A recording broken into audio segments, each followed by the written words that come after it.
Hello students, welcome to the lecture on the nature and value of physical education, and after this lecture we will be able to learn the following objectives: explain analytical philosophy of education and physical education, understand institutionalization of education, describe sport in pre-modern societies, define the dimension of physical education, explain the rationale for physical education, understand the guiding principle for physical education, discuss the contribution of the essential graduation learnings. Let's start with analytical philosophy of education and physical education. Philosophers of education, notably in the liberal analytical tradition, have often sought to cast a dim light on physical education, thinking it valuable on good days at least, but not educationally so.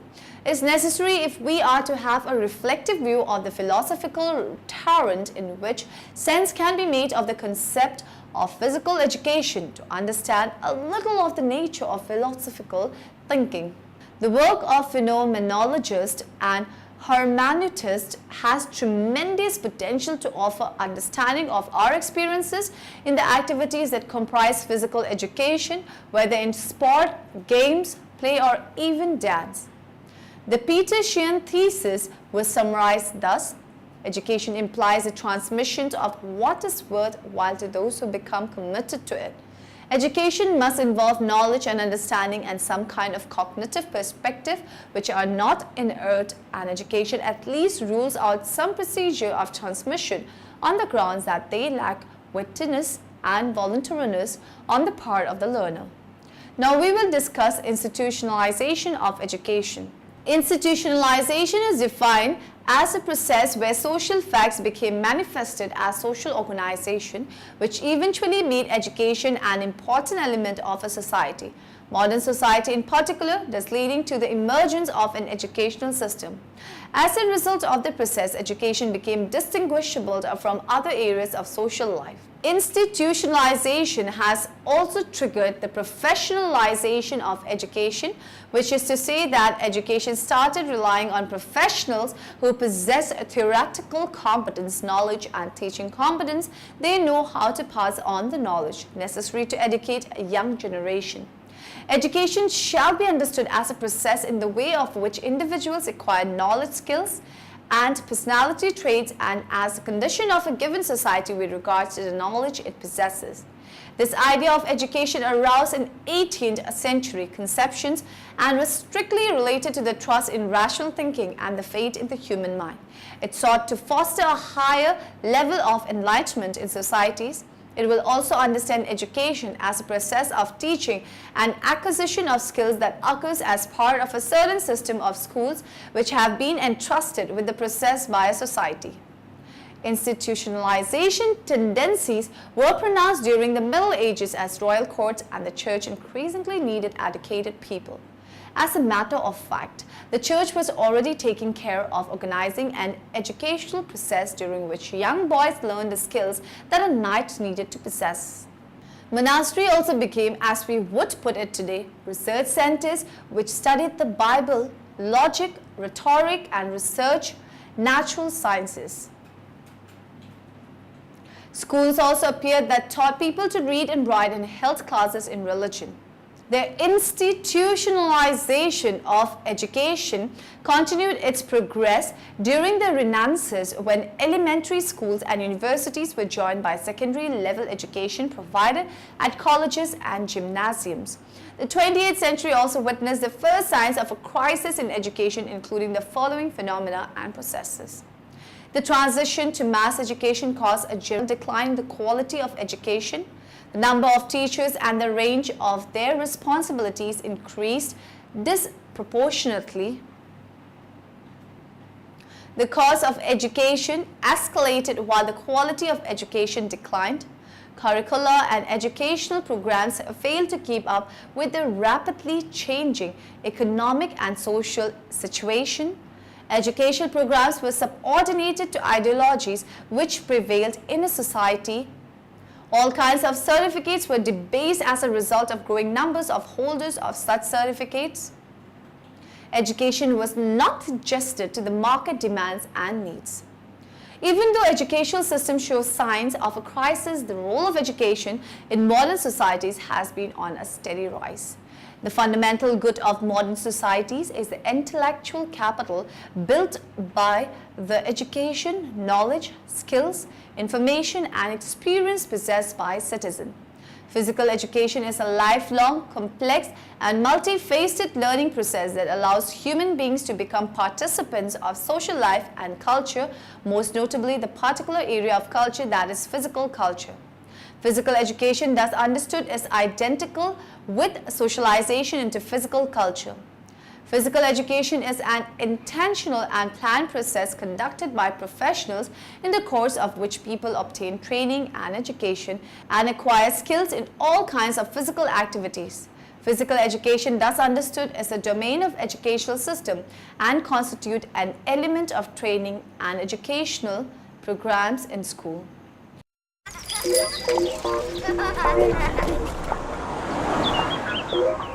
To help them stay happy and healthy, our kids need to get at least 60 minutes of physical activity every day. But they don't have to get it all in one go. They can break it up into bits. 10 minutes here, 15 minutes there. Just make sure it all adds up to the 60 minutes they need every day. Physical activity. People learn various ways to live healthy lives, look after their health, and make sure their bodies look aesthetically pleasing. They get to know what they are supposed to do and not supposed to do. When, for example, they play volleyball. They learn how to express their joy when they win and how to taste the bitterness of defeat. Finally, they learn the health-related, social, agonistic and other values of physical culture, which on the one hand are a goal in their own right and on the other hand are a source of motivation for taking part in physical culture. Physical education denotes that the subject is a bona fide field of study in the public school system. The subject matter of physical education is human movement. This content distinguishes physical education as a critical and essential component of school curricula. Physical education as a school subject is directed toward understanding human movement, including the human and environmental factors that affect and are affected by movements. The ways in which people use this ability is related to other aspects of their functioning as whole person.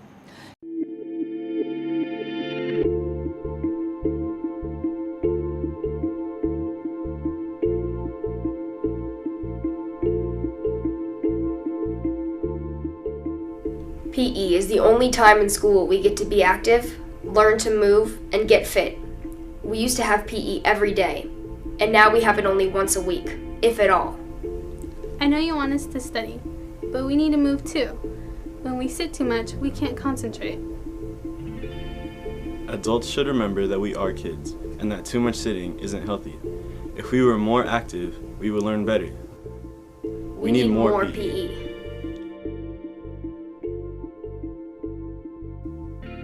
Hi, I'm Dr. Tom McKenzie. Physical education is the main source of physical activity for children during the school day.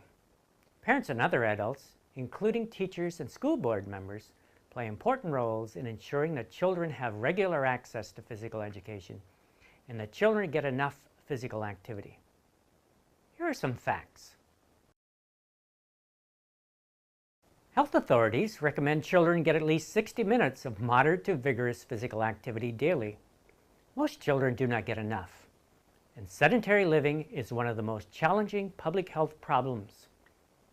Physical inactivity is the fourth leading cause of death, and sedentary children are at risk for overweight, obesity, and other chronic diseases. Meanwhile, children are in school for over 6 hours a day, 9 months a year for 13 years. And most of this time, they are forced to sit.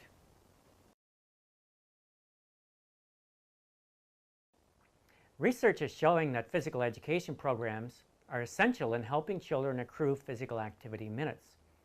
Physical education promotes health, active lifestyles, and increases physical fitness, and teaches important movement and behavioral skills. There is also growing evidence that physical activity helps children be attentive during class and improve academically.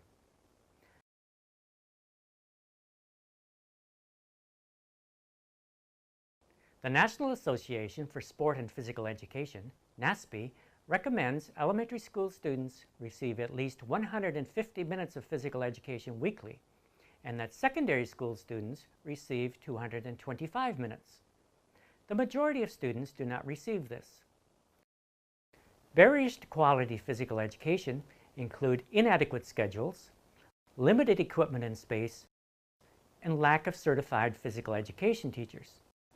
Many programs do not have a specific curriculum, and very few are evaluated regularly. Barriers such as these keep physical education from playing a major role in promoting physical activity and contributing to academic goals. Large-scale studies have produced evidence-based physical education programs, and these are available for adoption. The Centers for Disease Control and Prevention and the Partnership for Prevention have identified some of these programs, which include SPARK, CATCH, and Planet Health. So, what can caring adults do? First, see if the minutes allocated for physical education at school reach national standards. Second, determine if the existing physical education program is a quality one. It should provide lots of time for physical activity, physical fitness, and skill development, and promote activity outside of class. Third, determine if the program uses an activity-based curriculum. If it does not, advocate for an evidence-based program. Fourth, advocate for an annual review of the physical education program. Fifth, advocate for physical activity throughout the school day, including physical education, recess, and active transport for school. Human movement can be viewed in three dimensions. Education about movement involves the cognitive processes that are concerned with learning concepts, rules, and procedures ranging from simple spontaneous movements to complex structured movements. Learners may draw upon games, sports, athletic, swimming, rhythmic, and dance, and outdoor pursuits in combination with other disciplines such as anatomy, physiology, physics, psychology, or aesthetic to conduct study and inquiry. At the primary or elementary level, the theme of movement might take on a project with references to pastimes and games. This may be conducted within a physical education unit or integrated with other subjects. Movement concepts such as running, jumping, throwing, catching, turning, and twisting might be introduced, observed, and practiced. At the intermediate and senior high levels, knowledge about movement may be broken down into specialty areas: anatomy, physical, biomechanics, movement as culture, history of games, or integrated with other subjects. Education about movement is confined to the transmission and transaction of movement knowledge. Education through movement is concerned with the effective contribution of movement as a means to an end. In this dimension, movement is used to achieve outcomes such as moral values and conduct, aesthetic, understanding and appreciation, social interaction and socialization, or the use of leisure time that may be extrinsic to any specific activity. Education in movement is concerned with the qualities that are an inherent part of movement itself. In this dimension, movement provides an opportunity to participate in activities that are intrinsically valuable, holistic, culturally significant, and an important source of personal meaning and knowledge. While education in movement emphasizes the learner's mover, it relates to and draws upon the other dimension at different times and in varying degrees according to the situation and setting. It is here, in movement, when the three dimensions meet, that education as transformation can take place in physical education. The need for children and youth to engage in regular physical activity as a prerequisite for achieving optimum health has long been recognized. Regular physical activity results in mental and physical well-being. The best documented evidence indicates that Active children have more positive attitudes toward physical activity, school and themselves, and academic performance improves significantly. Children who participate in regular positive physical activity programs, especially aerobic activities, have a more positive self-concept and develop high levels of self-esteem. They exhibit better concentration, show improves in discipline, and are less aggressive. Regular physical activity can alleviate stress as well as teach children how to recognize and prevent stress. Regular physical activity is positively related to muscle strength, size, and endurance. Regular physical activity generally results in an increase in lean body mass and a decrease in body fat without any significant change in body weight. Regular physical activity started in childhood and can increase the peak bone mass of early adulthood and delay the onset of osteoporosis, bone loss. Active and fit children have lower levels of triglycerides and higher HDL cholesterol to total cholesterol ratios than less active children. Active lifestyle are associated with an improvement of eating habits and with a decline in substance abuse such as smoking and drinking. Physical exercise can result in additional years of life expectancies. How can we reverse this decline in physical activity and health? As education in general has become a national and provincial concern, health and wellness has also become a national and provincial concern. As our society is more health conscious, citizens are more concerned about personal well-being, the health of the planet and those who inhabit it. Parents want their children to pursue active lifestyle as they move towards and into adulthood. We know that the physical education class is a setting where we can reach all children regardless of skill or background.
Physical education as a medium for active living in a school setting engages the whole person, physically through high-level participation in appropriately selected activities, mentally through concentration and intensity with learning new concepts and skills, emotionally through the confidence that comes from enjoying established skills, socially through associating with others, and spiritually through satisfaction, contentment, and a sense of inner peace.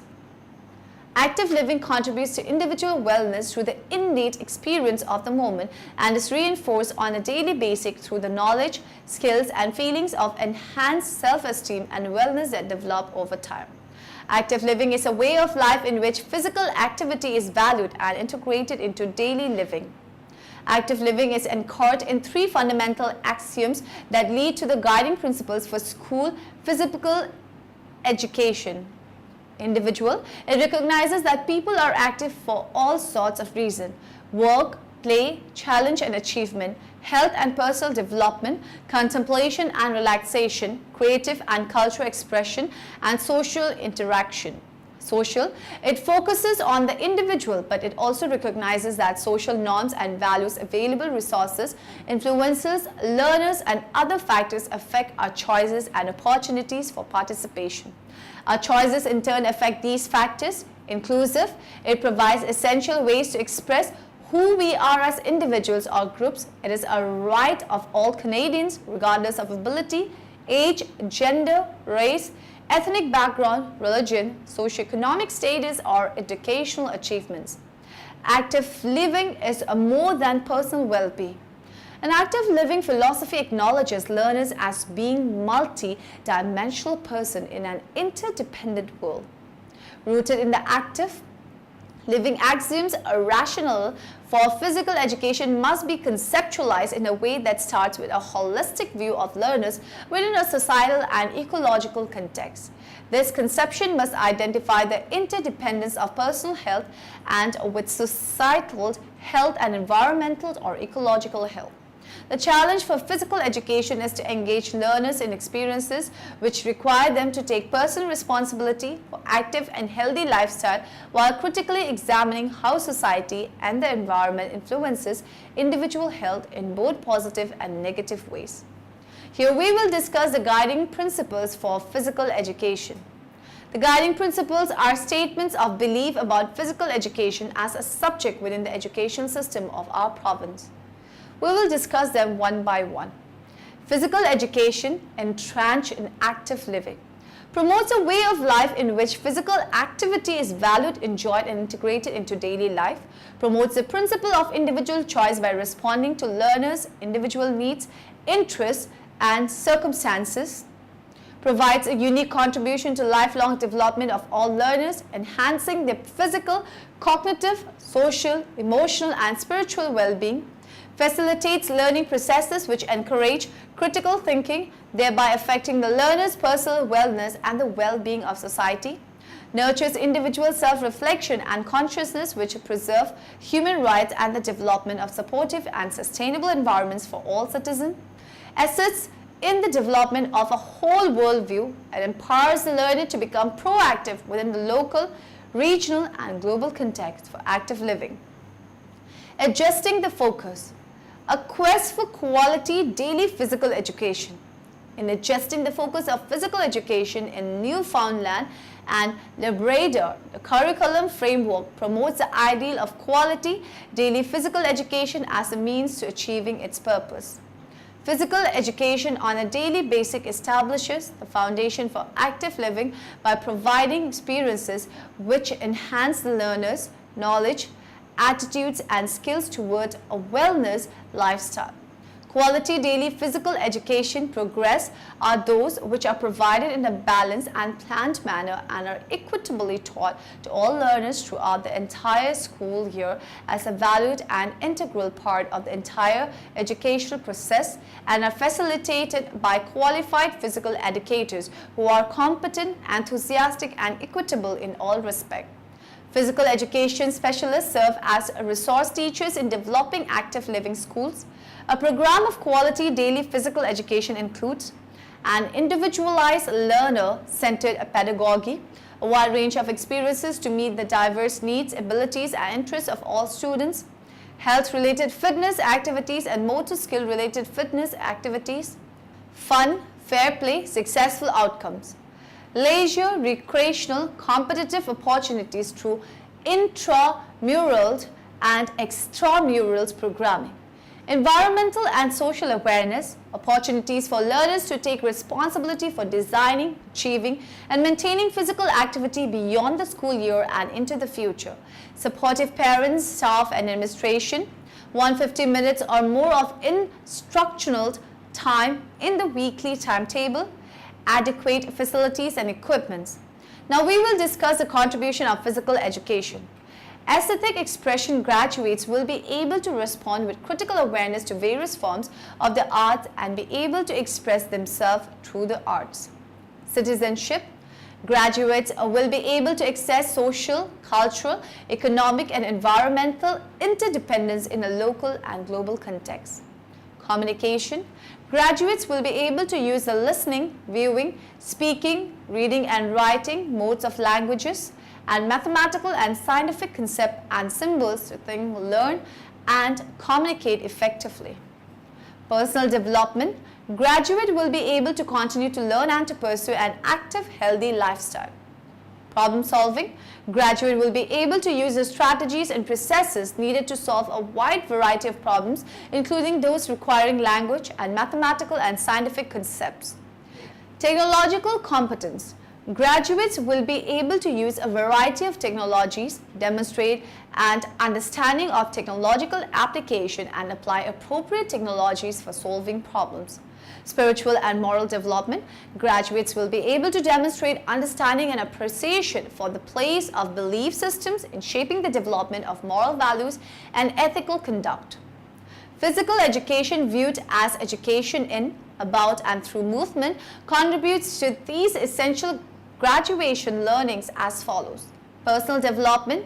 Graduates will be able to, for example, make appropriate decisions in relation to physical activity and take responsibility for those decisions, explore movement activities purposefully, both independently and in groups, demonstrate understanding of the relationship between health and active lifestyle, discriminate among a wide variety of active living career opportunities, demonstrate leadership and interpersonal skills in relation to active living programs, reflect critically on personal global issues in relation to active living. Citizenship. Graduates will be able to, for example, demonstrate understanding of the importance of rules and regulation in society through the application of rules and principles of fair play in game situation, demonstrate understanding of sustainable development and its implication for the environment, demonstrate cooperative group skills, demonstrate understanding of the need for social interdependence. Communication. Graduate will be able to, for example, explore, reflect on, and express their own ideas, learnings, perceptions, and feelings related to movement.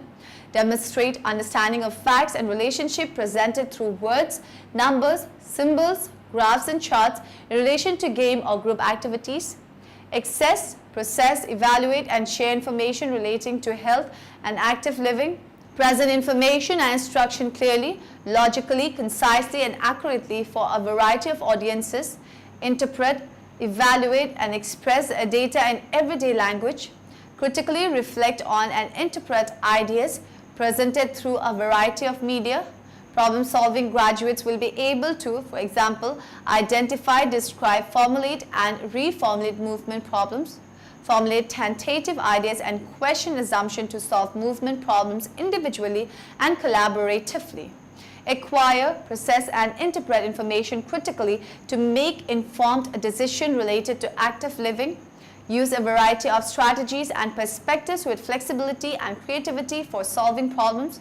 Frame and test hypotheses, ask questions, observe interpersonal relationship, make inferences and draw conclusions, identify, describe, and interpret different points of view related to active living and distinguish fact from opinion.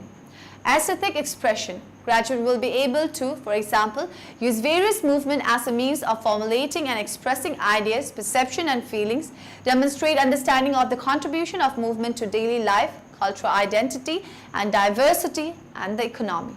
Demonstrate understanding of the ideas, perception, and feelings of others as expressed in various movements form.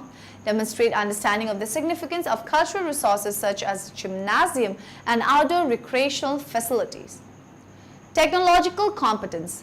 Graduates will be able to, for example, demonstrate understanding of and use existing and developing technologies relating to health and active living, locate, evaluate, adapt, create and share information relating to active living using a variety of sources and technologies, demonstrate understanding of the impact of technologies on health and active living, demonstrate understanding of ethical issues related to the use of technology in a local and personal global context, spiritual and moral development.